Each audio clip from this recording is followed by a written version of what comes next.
आप सभी का संत में ही ज्ञान चैनल में स्वागत है। आज हम लोग संत कबीर साहब के बारे में जानेंगे। संत कबीर साहब कहते थे, साईं इतना दीजिए जामे कुटुंब समाए, मैं भी भूखा ना रहूं साधु न भूखा जाए। ये ऐसा ही करके दिखलाते थे। पता नहीं ये किनके बालक थे। काशी के लहर तारा तालाब के किनारे नीरू नामक जुलाहे ने इन्हें पाया था। उसकी पत्नी का नाम नीमा था। नीरू ने अपनी पत्नी को बच्चा दे दिया। नीमा ने अच्छी तरह उसका पालन पोषण किया। जब बच्चा बड़ा हुआ तब उसका नाम रखने के लिए फकीर बुलाए गए। फकीर ने कबीर बड़ा नाम रख दिया। बचपन से ही संत कबीर बड़े ज्ञानी थे।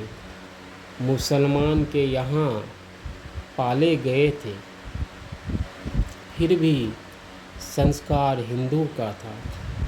अल्लाह खुदा नहीं कहकर राम राम कहा करते थे। लोग पूछते कि अल्लाह खुदा नहीं कहकर राम राम क्यों कहते हो, तो कहते कि आदत लग गई है। पूछा जाता कि तुम्हारे गुरु कौन है, तो कहते हैं कि किन्हीं को गुरु बना लूँगा। होते होते स्वामी रामानंद जिस घाट पर स्नान करने जाते थे, कबीर साहब उसकी सीढ़ी पर जाकर लेट गए।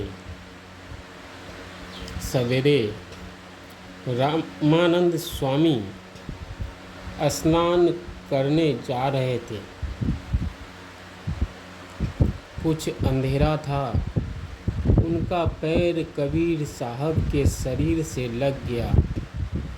इस पर उन्होंने बालक कबीर का हाथ पकड़कर कहा, बच्चे उठो उठो, राम राम कहो। इस पर कबीर साहब ने कहा,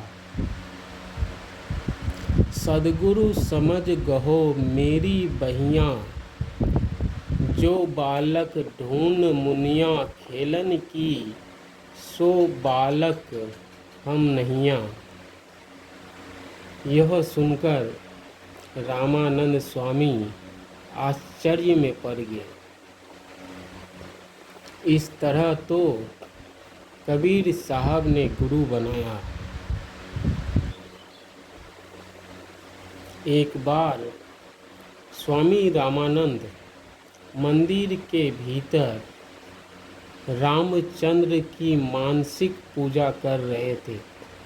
उन्होंने पूजा में भगवान को मुकुट पहना दिया, परंतु माला पहनाना भूल गए। जब उनको अपनी भूल याद आई तो वह सोच में पड़ गए। कबीर साहब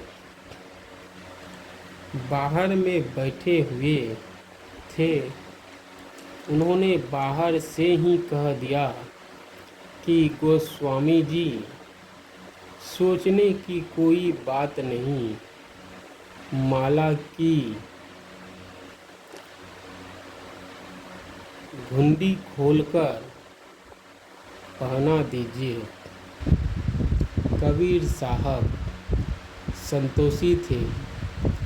कहा गया कि संतोष परमो लाभ एक पुस्तक है, कबीर कसौटी। उसमें बड़ी बड़ी बातें हैं। उसको गंगा जी में ले जाकर पत्थर बांधकर डुबाया गया। नाव का पता नहीं रहा, वह अकेले ही उल्टी धारा पर बहती हुई आ गई। इस बात की गवाही संत दरिया साहब बिहारी की वाणी देती है। जाके डर कपि धर्म धीरा, बूढ़त उबारेऊँ दास कबीरा।